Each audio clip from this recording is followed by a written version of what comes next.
So does precision in woodworking actually matter? The answer to that is yes and no, depending on what it is that you're making. It also depends on what your expectation is out of a piece as well. The reality is, as woodworkers, we're not dealing with the tolerances that metal workers do, for instance, because we don't need to worry about 1/1000th of an inch or 0.01 of a millimeter. You can spend all day getting a piece of wood dead flat on your jointer, but the reality is you'll come in tomorrow and it's not going to be that flat anymore. The material that we use moves. So understanding that is an important factor when it comes to what to expect out of precision in woodworking. So I'm hoping this video will sort of outline what to expect and what not to expect, where precision is important. And the way I'm going to do that is break it down into a few different sections. So we'll start with precision in your work itself, so the piece that you're actually making and the material. Then we'll discuss precision in your tools and what to expect and what to look for in precise tools. And then I'll show you a real world example of what I'm currently making, which does actually require dead-on precision. And I'll show you that just by following some simple processes and setups on your machinery, how you can actually achieve a perfect result. Okay, so first let's talk about precision in your work. So precision starts to matter not so much on an individual piece or an individual component itself, but it's when those components start relating to one another and start affecting one another. So let's take this cabinet that I made for a client. Clearly, there's individual components to this piece, all right? You've got a top, you've got bottom, you've got sides. Individually, these components, doesn't really matter what size they are, but once they start relating to one another, that's when things need to start being precise. But an important thing to note here is if you're working off a plan, like I was for this piece, just because the plan says one thing doesn't necessarily mean that that component needs to exactly be that thing. So for example, in this design, all the components, so the top, the bottom, the sides, are 18 millimeters thick. From this moment on, my plan is more of just a guide. It doesn't matter if your components end up being 18 millimeters thick, 18.3 millimeters thick, 19.2 millimeters thick. From this moment on, everything is going to be referenced from your components, not necessarily the plan itself. Essentially, good precision is the relationship between the parts and how they interact with one another. It's not necessarily reading measurements off of a page. The more important thing is that I mill everything at the same time. There's absolutely no point in bringing my divisions to size today and then tomorrow going and milling the top, because there might be some discrepancies here. Having said that, you don't want to be building something for a client and then all of a sudden the piece ends up being a 50 mil difference. Okay, that's not what we're trying to do here.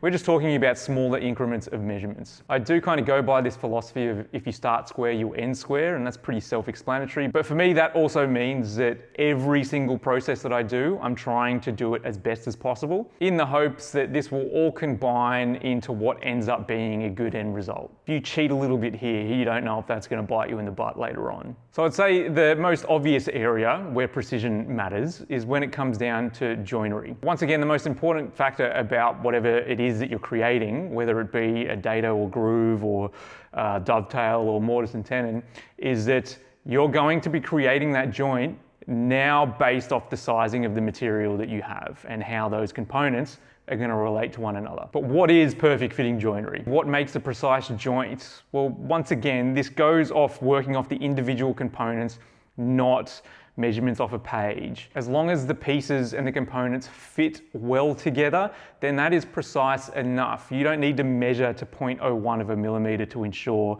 that this component is going to fit into that component. If you're creating dovetails or a mortise and tenon, you don't want to be bashing the crap out of it with a mallet in order for them to fit. And you also don't want them to fall apart when you pick the pieces up. You want it to be a smooth fit that requires light tapping of a mallet in order to bring those pieces together. Yes, it still requires skill to be able to pull off the perfect joint, but by using certain tools that I'm sure you're all aware of, like a marking knife and square, and you can even use calipers, all right? A lot of people think it's weird to use calipers in woodworking, but I use these all the time. Even when it comes to milling my material, I like to know what thickness it is that I'm dealing with right from the get-go. But other tools like marking gauges, marking knives, sharp tools are all going to help create perfect fitting joinery. I think the key takeaway to this is to not chase numbers on a page and not try and chase unattainable perfection. It's about understanding your process and the way that you do things. You need to ask yourself the question at the end of every build, what didn't go well, or what am I unhappy with on this project? And then you need to adjust things to suit. If you're not happy with how your material is being milled, then either there's a machinery problem or there's a process problem, and that needs to be adjusted. If you're unhappy with your joinery and it not fitting properly, well, then you need to adjust that too. Everyone has a level of expectation out of their work, but that expectation also needs to be realistic. For me personally, I'm always chasing perfection, yes, but I also understand that it's not always attainable and that it gets to a point where I know I just need to be happy with the end result. So I have certain requirements that I need to reach for each one of my pieces in order for me to be happy for a client to own that piece. Everyone's expectations about their own work is different, and it's a matter of asking yourself that question. What am I happy with? What aren't I happy with about this piece? As well as how long did the piece take? Was it a profitable piece? If you can answer those honestly, then you'll be on the right path to understanding what you expect out of your work. Now, having said all that, it's also really important to understand what to expect out of your tools. So let's discuss precision in tools next.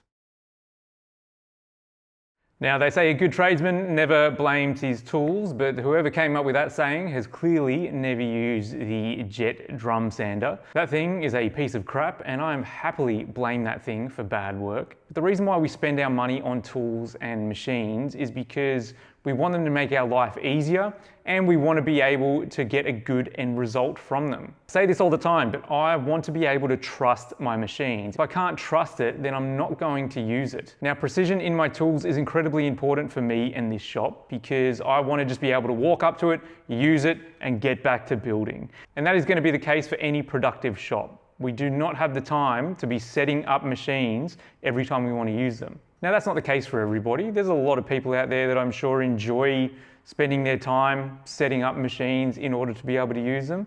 Maybe you just want to get away from your wife or your husband, and any shop time is good time. Now, in a perfect world, we'd all have the most expensive and precise machinery and tools out there, but that's not really the case. But it is very difficult to understand what is worth spending money on and what isn't worth spending money on. What do we need to be precise and what don't we need to be precise? So in a minute, we'll get to some of my favorite tools and what I expect out of them and what to look for as well. But what aren't tools that are important to be super precise? For example, a router table, okay? Router tables are one of those frustrating woodworking tools that I've never really used one that I love. Realistically speaking, I don't need a dead-on precise router table, to be honest, for the operations that I do.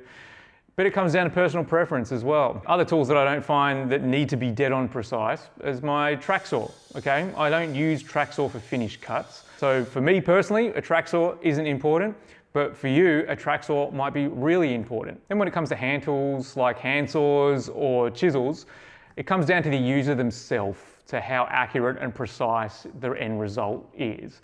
I mean, you can have all of the blue spruce chisels in the world, but if you don't know how to sharpen them and use them properly, then they're kind of pointless. So what I'll do now is show you the machines that I expect precision out of, and I'll also tell you what to look for out of these machines to ensure that you're getting precise results. Now, my panel saw is probably the most important tool in my entire shop. Every single job, no matter whether it's solid wood or it's manufactured boards, is going to go through this thing. Yes, it's a $20,000 machine, so clearly it's pretty unrelatable for a lot of people, particularly even just the size of the thing. It's essentially the size of a one-car garage, right? So this isn't for everybody, but whether or not you have a panel saw or a standard cabinet saw, the things to look for are still the same, okay? And what we're looking for is reliability out of the squareness of the blade. You want to ensure that you can, one, get a square blade and it stays square, but then having positive stops. So once you move the blade to a 45 degree and then bring it back to square, that you know it's going to stay square. And possibly the most important factor is having a fence that does not deflect. That is essentially the number one factor. No matter what saw you're using, in order to get precision out of your cuts, you need to ensure that you have a fence that doesn't move and a blade that is parallel to that fence, as well as parallel to your T-track if you're using a cabinet saw, Or in this case, with a sliding table saw, you want to ensure that everything is parallel to one another. Your cross-cut fence needs to be square to your blade, as well as the rip fence too. One of the other machines that I expect a precise result out of is my jointer. One of the things to look out for is to ensure that the beds are coplanar with one another, as well as a fence that's rigid and square. Now, unfortunately, when purchasing some of these mass-produced machines, you can have a fence or beds that have warped slightly. If that is the case, get in touch with the manufacturer. That will have to get fixed. But essentially, you want to ensure that the beds are coplanar with one another. It does not have to be dead on exact again. In fact, mine are slightly out. Not by a drastic amount, but it's as best as I can get the machine, but I never actually notice it. Then the other machine is my thickness planer. Now, what you're looking for out of a reliable and accurate thickness planer is essentially a cutter head that's dead parallel with the bed itself. One way to test this is to send a board that's the width of your thickness planer and then get calipers and measure each side to ensure that those measurements are the same. Now, understandably, everyone has a budget when it comes to what they're willing to spend on certain tools and machinery. What a professional shop is going to spend is going to be completely different to what someone is going to spend that's a hobbyist or someone that's just starting out. The key factors, though, in everything that I've just mentioned about those machines, other than a fence that deflects, that just comes down to poor quality machines. But everything else that I've mentioned can be adjusted, and that is a key takeaway in having a precise tool and being able to maintain that tool. You want to be able to adjust things yourself to get it to that level that you expect it to be. And this kind of adjustment also goes for hand tools as well. In particular, marking out tools and layout tools. So when it comes to squares, I know there's a lot of debate about squares online and whether or not you need that flashy red square that costs way too much money. What I tend to look for out of a square is one that allows me to adjust it. Now, I know I'm also holding a Bridge City Toolworks square, which is also very expensive here. This has sentimental reasons. This was given to me as a gift, but the reason why I like it is because you can adjust it. There are 4 screws here that allow you to adjust for square. Once again, having that freedom to be able to hone it in myself for me is a real selling factor, because inevitably I'm going to drop that thing or it's going to fall out of square. The way, if you don't already know, to test something for square and to calibrate something is to get yourself a board with one straight edge on it, put the square hard up against that edge, get a marking knife and draw a line, then simply flip the square over, still referencing that straight flat edge, and ensure that the cut that you just made with your marking knife lines up perfectly again. If not, then adjust it. You can probably talk about accuracy with tools for hours. But once again, it comes down to you, the individual. If you can ask yourself, are you happy with this setup? Are you happy with this machine? And the answer is yes, then great. If you're not happy with it, you need to understand why you're not happy with it and hopefully be able to adjust the machine itself or invest in something different. Okay, so I now want to show you a real world example of precision in the piece that I'm currently working on.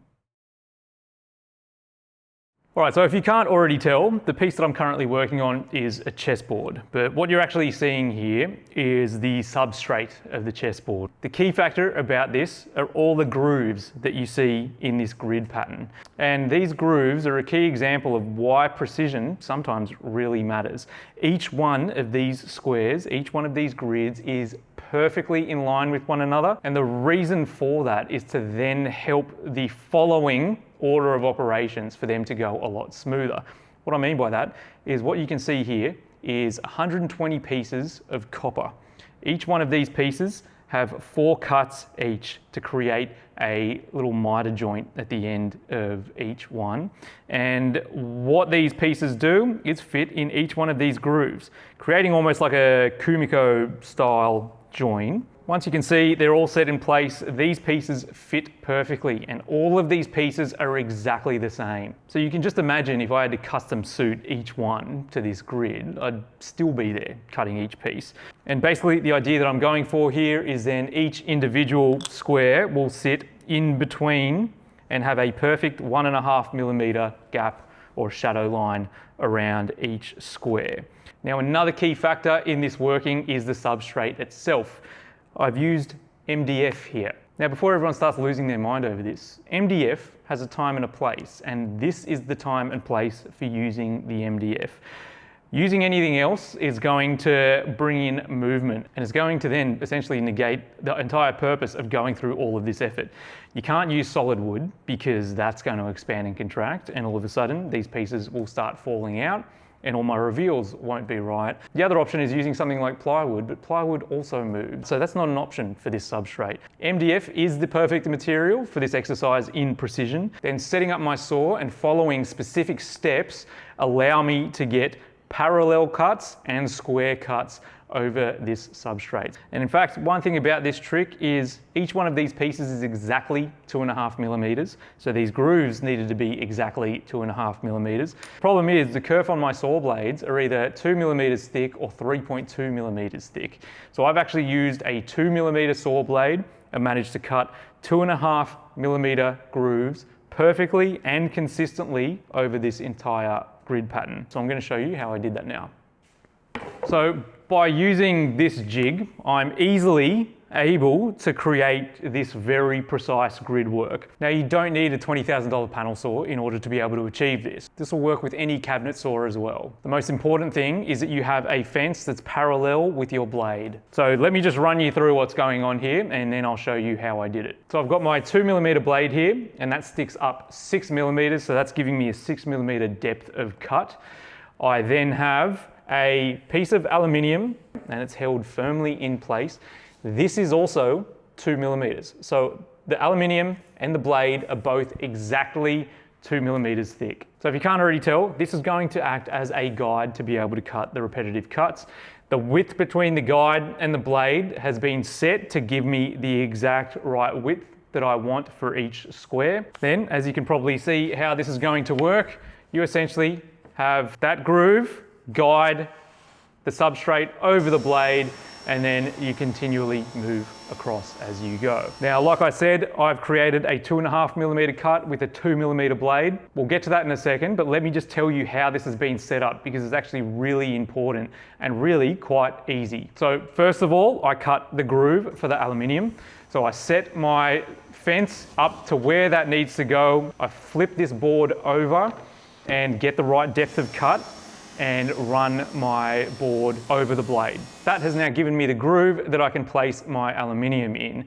Then by simply flipping the board back over and adjusting my fence again, I can now create the cut where the blade is going to go, all right? So like I said, the distance between the aluminium and the blade is very important because that's essentially what's going to give me the size of the square. Once I've worked that out, I set my fence up, move the height of my blade so I know it's cutting all the way through the board, and then I run halfway through the length of the board. So essentially, that's how we've gotten this set up here. Now, the reason why I'm actually saying this is because these steps, these processes are incredibly important to ensuring that you're getting parallel cuts, because this aluminium is now dead parallel with this blade, and that all happened because I used this fence to adjust it. So because I know my fence is parallel with the blade, I now know that this aluminium is parallel with the blade as well. And still, with the fence in that same position, I can then just screw off this substrate down to my table saw. I've got some pieces of wood in that T-track, so that's secured everything here. So I can now reposition this fence to make my first cut on this board. These cuts don't necessarily matter where they are, just as long as once you've created every cut, there's still some left over on the board here. So once I've put the position of my fence and got the right height of the blade, I send this square panel over the saw blade. That gives me my first cut. Then I spin the board, so then that way I'm getting a square cut to the initial cut. Now here's the most important trick. In order to get that 2.5 mil cut, I essentially move my fence 0.5 millimeter in or out, it doesn't matter. You're just adjusting the fence 0.5 millimeter away from that initial cut, and then you run the board over those cuts again. This has now set you up with a 2.5 millimeter cut. This is exactly the measurement needed for the copper to fit in place. This takes a bit of honing in, all right? So you want some spare pieces of material to be able to practice on before you move to the actual substrate. But this is the most important part about this entire process. So the copper fits in there perfectly. Realistically, it depends on what you're doing. Whatever these two initial cuts end up being is whatever the width of the next consecutive cuts will end up being. So it doesn't matter if this is 3 millimeters. Using this method, each one of these grooves will turn out 3 millimeters. You can use this technique even on a dado stack if your dado stack is maxed out on its capacity. You can use this same method. Just whatever you do, you need to ensure that your guide piece is the same thickness as the blade in order for this to work. Then you can probably see where I'm going here. You now have your initial guides that you're going to now use to cut the remainder of the grid pattern. By making the initial cut pressed up against the aluminium to make the first cut, then going for the second cut and putting the pressure on the other side of the aluminium now gives you a perfect 2.5 millimeter cut for every one of these grooves. Now, one thing that I will mention here is I had to use aluminium for this for such a thin cut. I did initially use a piece of oak, but at 2 millimeters thick, there was a little bit of deflection happening, and the problem with this setup, if it's slightly out, it will compound over the rest of the cuts. The other thing to take note is because the blade is so thin at 2 millimeters, you want to take each cut nice and slowly. If it's too fast, then the blade will actually start to deflect, particularly on that second cut because there's nothing backing up the blade on either side. Now, I know that this is a very specific thing. Not everyone's going to be making a chessboard, but this technique can be used in other areas that needs parallel cuts. Now, some of you might ask, well, you could just use your fence and move that over, but trying to get this on a fence that isn't digital, trying to get perfect increments every time, it's not going to be accurate enough. All right, so this is a perfect example of dead-on precision in my piece that's now going to allow the next processes, which was cutting all the copper and everything, to fit perfectly. So let's go set up a little bit of a section of this so you can actually see how it all looks. So you can probably see how all of this is going to start working. I'm going to need to make myself some little jigs to ensure that each one of these pieces sit perfectly in the center, but that's pretty easy compared to what's been going on with everything else. So as you can probably see, this is quite complicated with all the amount of pieces involved, but it's actually been made very simple by creating a precise substrate. And hopefully I've shown that by simply using a tool that most people have in their shop, which is a table saw, by having a well thought out understanding of each individual step, you can create a jig that allows a precise outcome like this substrate. Understandably, it can be quite daunting when you're starting a project, particularly if you're new, about how everything needs to turn out and each individual step. But the reality is, just make sure you're doing your best at every step as you go along, and whatever the end result is whatever the end result is. As you get better, that end result will also get better. But like I said, if you're finding at the end of a project that you're unhappy with certain things, go back and adjust them. That can be within your own set of skills, your own processes, or your own machinery and tools. Precision in woodworking depends on what it is that you're making. This is clearly a pretty over the top and precise piece, but not every project needs to be as precise as this. It comes down to whatever you're making and whatever your perception on precision is. Look, I hope you've enjoyed this video. Once again, this is a new channel, so if you would like to subscribe and like and all that kind of stuff, then that would be much appreciated. All right, so I'll see you in the next video.